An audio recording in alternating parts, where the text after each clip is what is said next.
আগের ক্লাসগুলোতে আমরা পরিসংখ্যানের ক্রমযোজিত গণসংখ্যা পর্যন্ত আলোচনা করেছিলাম। আজকে আমরা এই ক্রমযোজিত গণসংখ্যার লেখচিত্র অঙ্কন কিভাবে করতে হয় সেটা নিয়ে আলোচনা করব। ক্রমযোজিত গণসংখ্যার লেখচিত্রের একটা নাম আছে, সেটা হলো অজীব রেখা। পরীক্ষাতে কিছু ডেটা দিয়ে বলতে পারে যে এটার অজীব রেখা অঙ্কন করো। যেমন বইয়ের উদাহরণ 6, এই 6 নম্বর উদাহরণে আছে কোনো শ্রেণীর 60 জন শিক্ষার্থীর 50 নম্বরের সাময়িকী পরীক্ষার প্রাপ্ত নম্বরের গণসংখ্যা নিবেশন সারণী হলো একটা সারণী দেওয়া আছে, এই সারণীটা। এখন এই সারণীর মধ্যে সারণী দেওয়ার পর আমাদেরকে বলছে যে একটা গণসংখ্যা নিবেশনের অজীব রেখা আঁকো। অজীব রেখা আঁকো, গণসংখ্যা নিবেশনের অজীব রেখা আঁকো। আচ্ছা, আমরা একটু অজীব রেখা কি সে সম্পর্কে একটু জানি। হ্যাঁ, অজীব রেখা ক্রমযোজিত গণসংখ্যা লেখচিত্র বা অজীব রেখা। ক্রমযোজিত গণসংখ্যার লেখচিত্র অঙ্কন করলে সেটাকে অজীব রেখা বলা হবে। আর এটা কিভাবে আট করতে হবে? কোনো উপাত্তের শ্রেণী বিন্যাসের পর শ্রেণী ব্যবধানের উচ্চসীমা, শ্রেণী ব্যবধান যে থাকে তার উচ্চসীমা x অক্ষ বরাবর এবং শ্রেণীর ক্রমযোজিত গণসংখ্যা y অক্ষ বরাবর স্থাপন করে ক্রমযোজিত গণসংখ্যার লেখচিত্র বা অজীব রেখা পাওয়া যায়। আচ্ছা, তাহলে এখানে মূল একটা বিষয় হলো শ্রেণী ব্যবধানের উচ্চসীমা যেটা আছে সেটাকে x অক্ষ বরাবর স্থাপন করব, আর ক্রমযোজিত গণসংখ্যাটাকে y অক্ষ বরাবর স্থাপন করে আমরা একটা লেখচিত্র অঙ্কন করব, সেটা হবে অজীব রেখা। আচ্ছা, আমরা বোর্ডে যাই। সে অঙ্কটা আমরা এখানে নিয়ে নিচ্ছি উদাহরণ 6। এটাকে আমরা এখন করব, অজীব রেখা অঙ্কন করব। এই জন্যে আমাদের যে সারণীটা এরকম দেওয়া আছে, এই সারণীটা আমরা একটু সুন্দর করে ক্রমযোজিত গণসংখ্যা বের করি। তো আমাদের এটা দুইটা ছক দেওয়া ছিল, প্রাপ্ত নম্বরের শ্রেণী ব্যবধান আমরা একটু খাড়া করে নিচ্ছি এটা সহজ হওয়ার জন্য। শ্রেণী ব্যবধান আর গণসংখ্যা এটা দেওয়াই আছে, সেখান থেকে আমরা প্রথমে তারপর ক্রমযোজিত গণসংখ্যা বের করব, তারপর এখানে একটা লেখচিত্র অঙ্কন করব। আঁকার সুবিধার জন্য আমি প্রথমে একটু আর্ট করে নিছি। ওকে, শুরু করি। তো প্রথমে আমাদের যে শ্রেণী ব্যবধানটা আছে 1 থেকে 10 পর্যন্ত, 1 থেকে 10,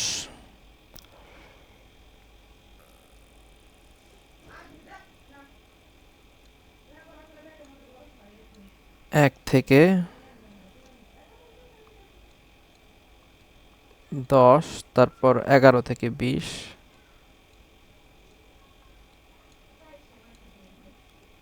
11 থেকে 20,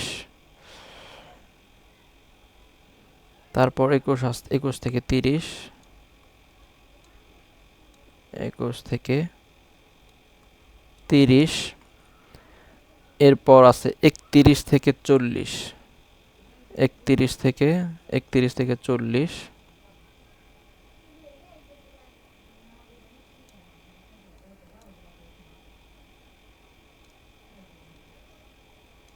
31 থেকে 40, তারপর 41 থেকে 50, 41 থেকে 50,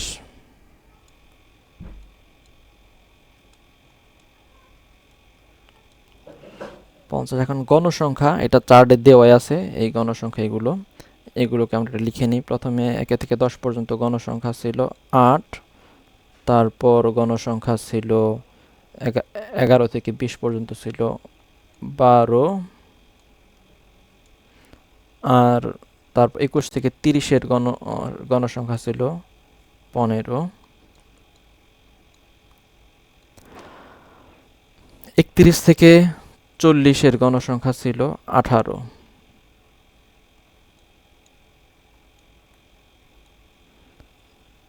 41 থেকে 50-এর গণসংখ্যা ছিল 7। ওকে, লিখে নিলাম। এখন আমরা আগেও জানি ক্রমযোজিত গণসংখ্যা কিভাবে বের করতে হয়, এটা আমাদের পূর্ববর্তী ভিডিওতে আমরা এটা নিয়ে কথা বলছি। তো প্রথমে ক্রমযুক্ত গণসংখ্যা মানে সিরিয়াল অনুযায়ী যোগ করে যা। প্রথমে 8 আছে, এর আগে কিছু নাই, তার যোগ করলে 8ই হয়। তারপর এই 8 আর এই 12, 8 আর 12 যোগ করলে হবে 20। এই 20 আর 15 যোগ করলে, এই 20 আর 15 কোনাকুনি যোগ করে দেব, হবে 35। 35 35 আর 18 যোগ করে দিতে হবে,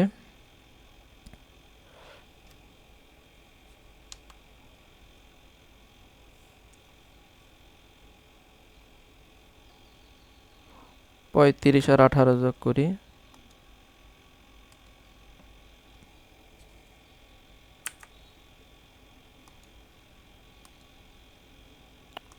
35 প্লাস 18 সমান সমান 53 আসে।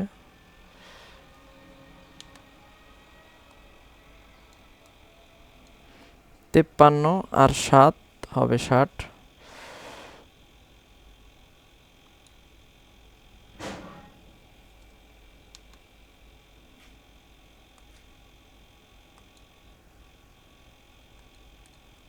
তেপ্পান্ন 53 প্লাস 7 আছে, দিলাম 7 সমান সমান 60।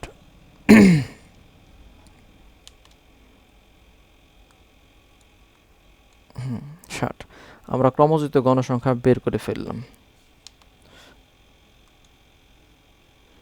তোমাদের ক্যালকুলেটর দরকার নেই এখন।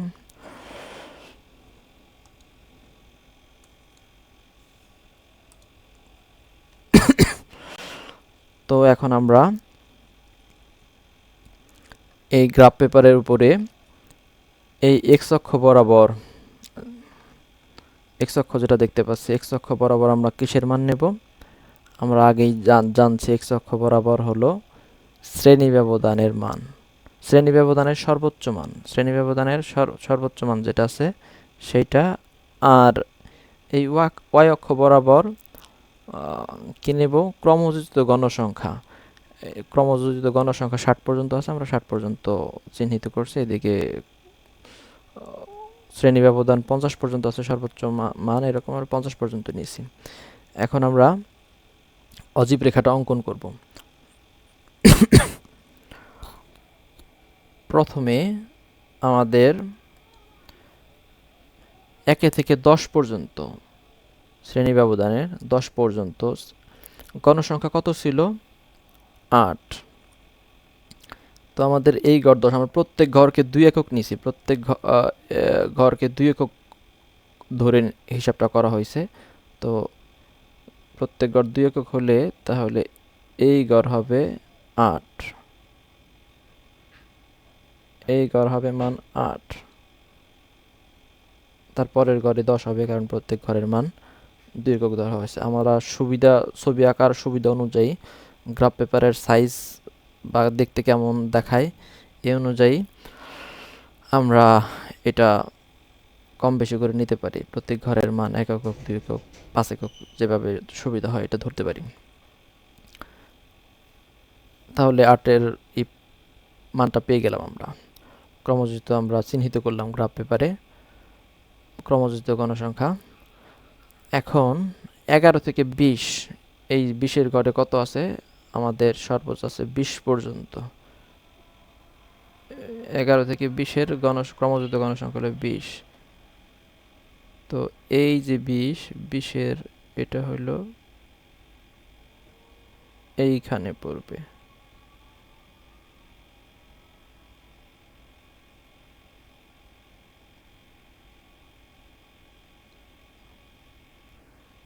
এইখানে চিহ্নিত করলাম একটা বিন্দু। এরপর 21 থেকে 30 যেটা আছে সর্বোচ্চ মান, 21 থেকে 30 শ্রেণী ব্যবধানে সর্বোচ্চ মান 21 থেকে 30। এই 30 ব্যবধানে এখানে আছে ক্রমযোজিত গণসংখ্যা আছে 35। 35, তাহলে আমাদের 35 হবে 30 আর এর মাঝামাঝি, 1 2, এই বরাবর আসবে।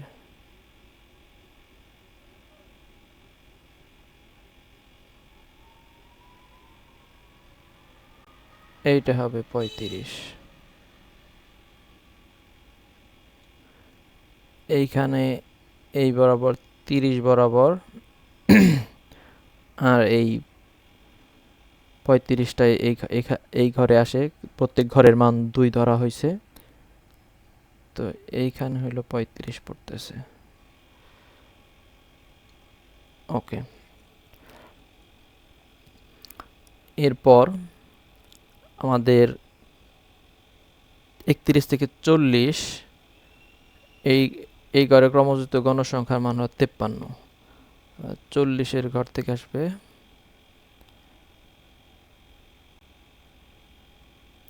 53, 50, 52, এই ঘরের মাঝামাঝি একটু ধরে নিই আমরা।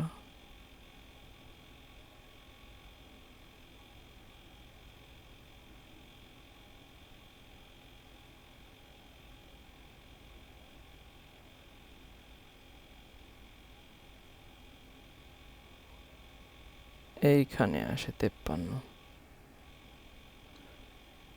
50, এই ঘরে এটা যদি 50 হয়, 52 তার থেকে একটু বেশি 53, আর এই ঘরটা হইল এই 40 বরাবর আছে উপরে। এখন 41 থেকে 50 এই শ্রেণী ব্যবধানে, এই 50 পর্যন্ত শ্রেণী ব্যবধান যেটাই আছে তার ক্রমযোজিত গণসংখ্যা হলো 60। তো 60 হবে, এই যে এটা হলো 60,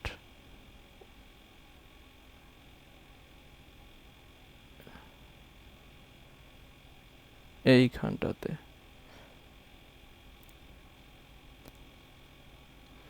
আমরা অলরেডি বিন্দুগুলো স্থাপন করে ফেলছি, এখন আমরা যোগ করে দেব বিন্দুগুলো। এটা যেহেতু 0 ছিল, এটা 0,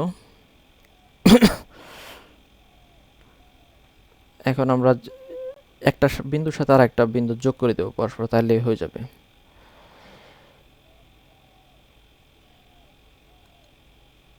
আচ্ছা, আমাদের প্রথম যোগটা হবে এইটা, তারপর এই বিন্দু থেকে যোগ করে যাব আমরা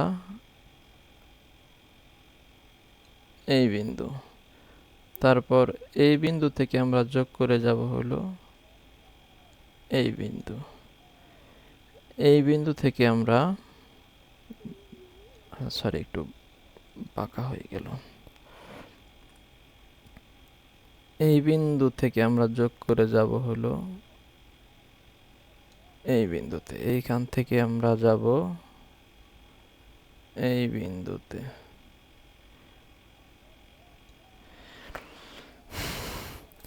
এখন আমরা একটা রেখা পাইলাম, এই যে এরকম যাওয়ার পর এরকম বাঁকা হয়ে গেছে, একটু উপর দিকে যাওয়ার পর একটু বাঁকা হয়ে গেছে, এই যে রেখা, এটাই হলো অজীব রেখা।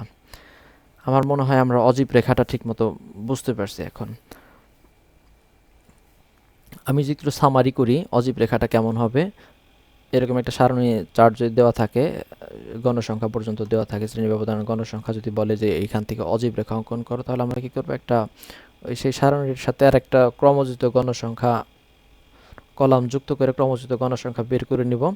তারপর এই এক্স অক্ষ বরাবর আমরা স্থাপন করব শ্রেণী ব্যবধানের সর্বোচ্চ মান, যেমন এখানে 1 থেকে 10 নিছি, 11 থেকে 20 নিছি, 30, 40 এর সর্বোচ্চ মানগুলো আছে, এগুলো আমরা স্থাপন করব। আর ওয়াই অক্ষ বরাবর স্থাপন করব হলো এই ক্রমযোজিত গণসংখ্যার মান। ক্রমযোজিত গণসংখ্যার মান আমাদের 60 পর্যন্ত আছে, আমরা 60 পর্যন্ত সর্বোচ্চ নিছি। তারপর এই ক্রমযোজিত গণসংখ্যার যে মানগুলো, 10-এর ক্রমযোজিত গণসংখ্যা কোনটা, এটা এখানে, এটা এখানে, এরকম বিন্দুগুলো বসানোর পর এই বিন্দুগুলো একটার সাথে আরেকটা যুক্ত করে দিলে পর্যায়ক্রমে যুক্ত করে দেওয়ার পর আমরা একটা রেখা পাবো, সেই রেখাটার নাম হলো অজীব রেখা। আমার মনে হয় আমরা বিষয়টা বুঝতে পারছি। পরবর্তীতে কোনো ভিডিওতে আমরা অন্য কোনো বিষয় নিয়ে আলোচনা করব। ধন্যবাদ সবাইকে ভিডিওটা দেখার জন্য।